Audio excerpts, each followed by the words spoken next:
Welcome to Board Game Animal. My name is Justin, and today I wanted to talk about the latest two tiny box games from Allplay, Soda Jerk and Vivo.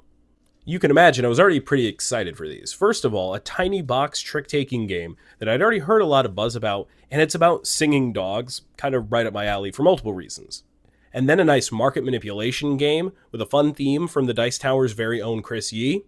I was locked in the first time I saw both of these announced. Well, I'm happy to say, after playing these, that they not only met but exceeded my expectations. Soda Jerk is a commodity manipulation game where you're trying to play your hand wisely, increase the value of some flavor taps out there, try and tank your opponents, and all while keeping a healthy hand to score at the end of the round.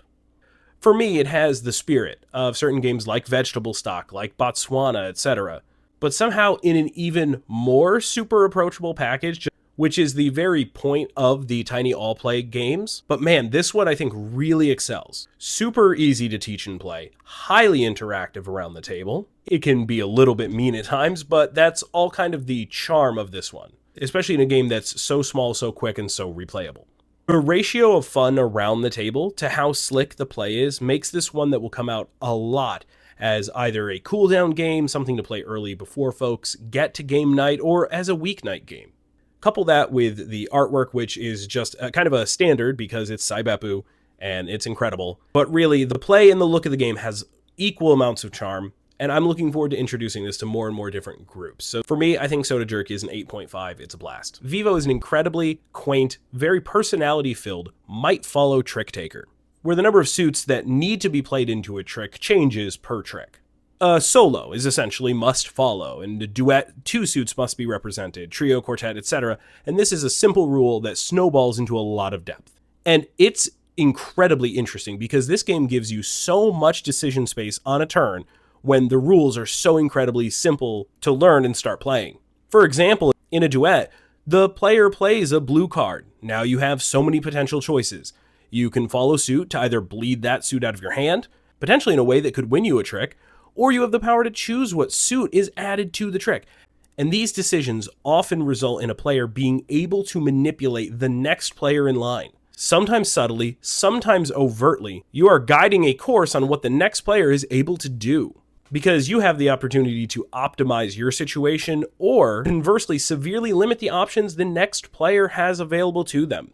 If you're the third player in a trick that requires only 2 suits and the same suit has been played up right to the end, that forces the last player to not follow suit. And that's just one example of numerous ridiculous combinations and situations this game can put you in. So yeah, there is a lot of thought you could put into each and every trick. But in reality, what's amazing is it doesn't change at all the fact that the game's incredibly simple, and the rules teach is a matter of a minute or two. It was a little bit divisive in our group because it was either adored or just didn't click for a couple people. So those couple people, including Kelly, who it didn't work for, specifically noted it was because of the different rules per trick. They thought it interrupted the kind of natural general flow that you have in a trick-taking hand. So if you don't like constantly changing parameters in a game like this, then that may be a factor for you.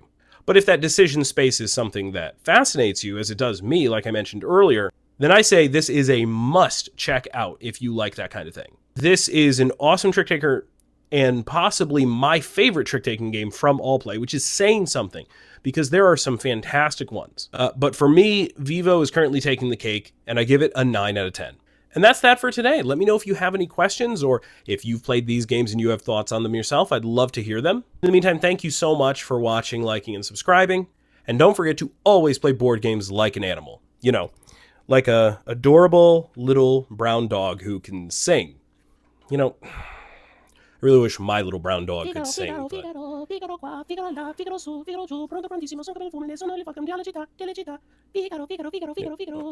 on a second.